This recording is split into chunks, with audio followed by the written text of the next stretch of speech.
materi yang akan saya jelaskan itu definisi pengolahan dan analisis data dalam tes dan pengukuran. Nah, langsung saja, pengolahan data dalam teks pengukuran itu merupakan proses penting untuk mengubah data mentah menjadi informasi yang bermakna dan dapat digunakan sebagai dasar pengambilan keputusan. Nah, dalam konteks pendidikan jasmani ini, misalnya hasil teks kebugaran itu seperti lari 12 meter, push up atau sit up itu diolah menggunakan metode statistik deskriptif seperti rata-rata atau simpangan baku dan persentase pencapaian.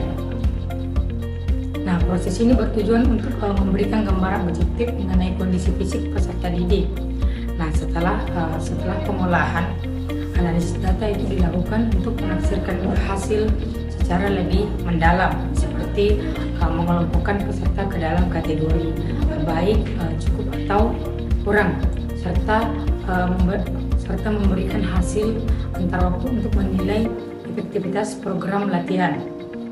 Nah, selanjutnya itu analisis ini memungkinkan guru atau pelatih dalam menyusun program pembinaan ini lebih tertera atau analisis yang akurat dapat membantu dalam memetakan kemampuan siswa serta memonitorkan perkembangan kebugaran secara berkelanjutan. Nah, selanjutnya itu laporan hasil tes pengukuran disusun secara sistematik dalam bentuk narasi, tabel atau grafik agar mudah dipahami oleh semua pihak. Seperti laporan tersebut itu mencakup data hasil, interpretasi dan rekomendasi tindak lanjut yang diperlukan. Nah, selanjutnya itu penyusunan laporan yang baik tidak hanya meningkatkan akuntabilitas pelaksanaan tes, tetapi juga mendukung proses pembelajaran dan pelatihan secara menyeluruh. Ya, dengan demikian, pengolahan dan pelaporan hasil tes itu menjadi bagian integral dari evaluasi pendidikan jasmani yang profesional. Sekian materi dari saya serahkan ke materi berikutnya. Langkah-langkah pengolahan dan analisis data. Yang pertama ada pengumpulan data. Tahap awal dari pengumpulan data adalah proses pengumpulan data dari instrumen tes atau pengukuran yang digunakan.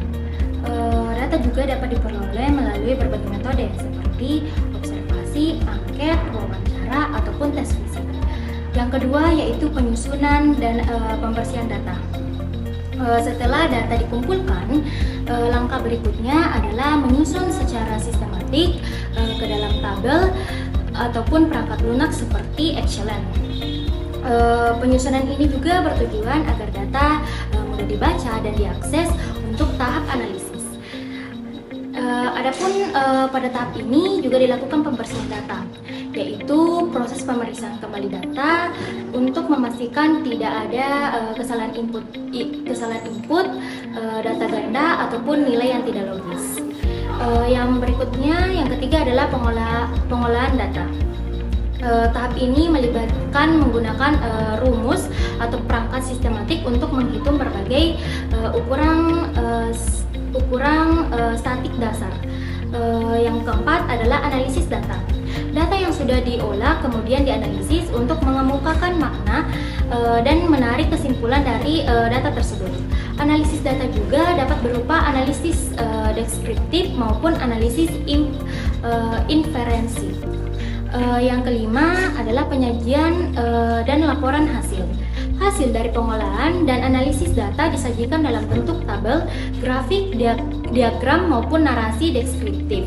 Agar mudah dipahami oleh semua pihak, laporan akhir mencakup latar belakang tes, metode pengumpulan data, proses analisis hasil yang diperoleh dan kesimpulan serta rekomendasi. Sekian yang dapat saya jelaskan. Terima kasih. Baik, di sini saya akan melanjutkan materi dari kelompok saya, yaitu penulisan laporan hasil tes pengukuran. Yaitu ada 5. Pertama, pendahuluan. Yang kedua metode pelaksanaan. Yang ketiga, hasil pembahasan. Keempat, kesimpulan dan saran. Yang kelima, lampiran. Oke, sebelum saya masuk ke 5 itu, apa sih itu penulisan laporan hasil tes pengukuran? Oke, penulisan laporan hasil tes pengukuran adalah tahap akhir dari proses evaluasi yang bertujuan untuk mendokumentasikan hasil, menganalisis data, dan memberikan rekomendasi berdasarkan temuan.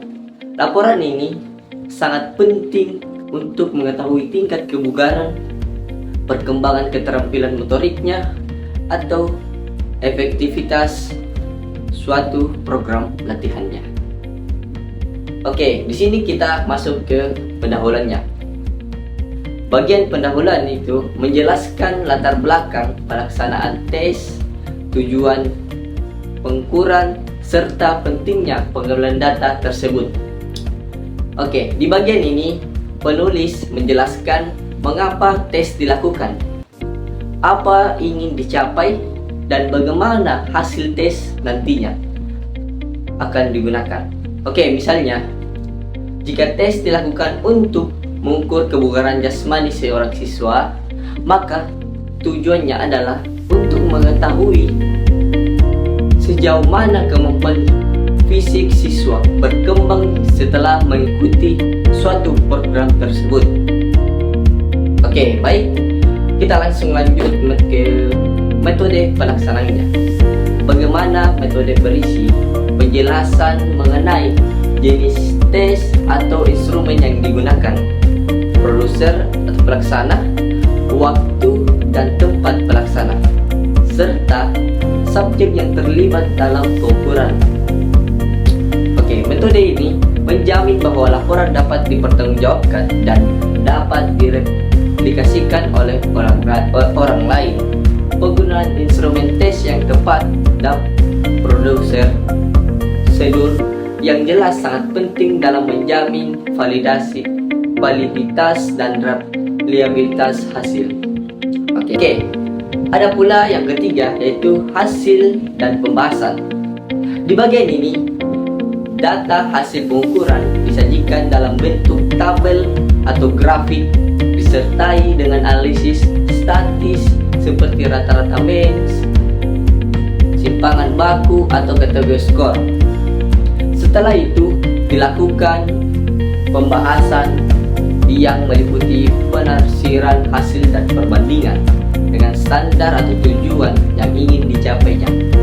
Pembahasan ini membantu menghubungkan data yang diperoleh dengan tujuan mengukur dan memberikan konteks untuk pemahaman yang lebih baik tentang hasil yang ada.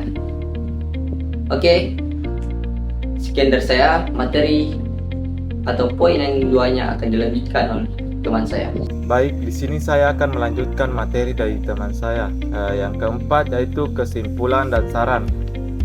Bagian kesimpulan merangkum temuan utama dari hasil tes, serta memberikan rekomendasi atau saran yang relevan untuk perbaikan. Saran ini bisa ditunjukkan untuk siswa, guru, atau pelatih, tergantung pada tujuan tes tersebut. Bagian ini penting untuk memberikan arahan dan langkah-langkah yang dapat diambil untuk meningkatkan kualitas program latihan atau pembelajaran ke depan. Contohnya, sebagian besar siswa berada dalam kategori cukup. Diperlukan peningkatan latihan daya tahan melalui kegiatan aerobik yang rutin untuk mencapai hasil yang lebih optimal. Kemudian yang kelima yaitu lampiran. Lampiran berisi data mentah, daftar peserta, dan lembaran penilaian atau dokumen pendukung lainnya yang relevan untuk menunjukkan keabsahan hasil dan prosedur yang digunakan dalam tes. Lampiran ini penting untuk memberikan transparansi lebih lanjut dan memungkinkan pembaca untuk memverifikasi data yang disajikan dalam laporan. Dan selanjutnya yaitu pengolahan dan analisis data hasil tes dan pengukuran. Yang pertama itu latar belakang dan tujuan. Tes selama 12 menit digunakan untuk mengukur daya tahan kardiospirasi siswa. Tes ini mengukur jarak yang dapat ditempuh dalam waktu 12 menit. Yang selanjutnya yaitu tujuan tes. ini adalah digunakan untuk mengetahui tingkat kebugaran jasmani siswa di sekolah tersebut setelah mengikuti program latihan selama 3 bulan. Jadi di sini teman-teman, siswa diberikan program latihan selama 3 bulan, dilatih dan dibina sedemikian rupa oleh pelatih sampai batas waktu yang telah ditentukan. Selanjutnya yaitu metode pengukuran. Tes dilaksanakan di lapangan FIK UNM pada tanggal 1 Maret 2025. Peserta tesnya terdiri dari 10 mahasiswa kelas PJKRD. Setiap mahasiswa diberi waktu 12 menit untuk berlari sejauh mungkin di lintasan 400 meter. Lalu hasil yang ditempuh oleh setiap peserta dicatat sebagai bahan mentah hasil tes pengukuran.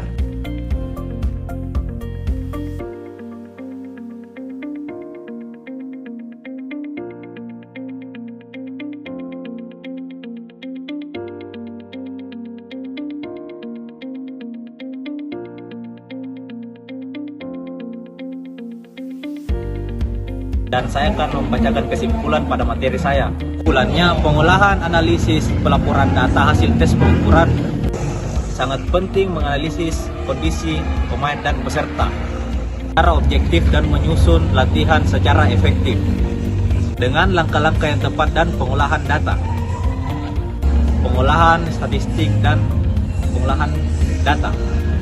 Pelatih atau guru dapat mengetahui tingkat kebugaran, mengidentifikasi kelemahan serta meningkatkan tujuan yang sama. Hasil tes lari 12 menit dapat mengklasifikasikan hasil tes peserta, menjadi dasar penyusunan strategi pembinaan yang terarah guna meningkatkan performa mereka di masa yang akan datang. Sekian, terima kasih. Wassalamualaikum warahmatullahi wabarakatuh.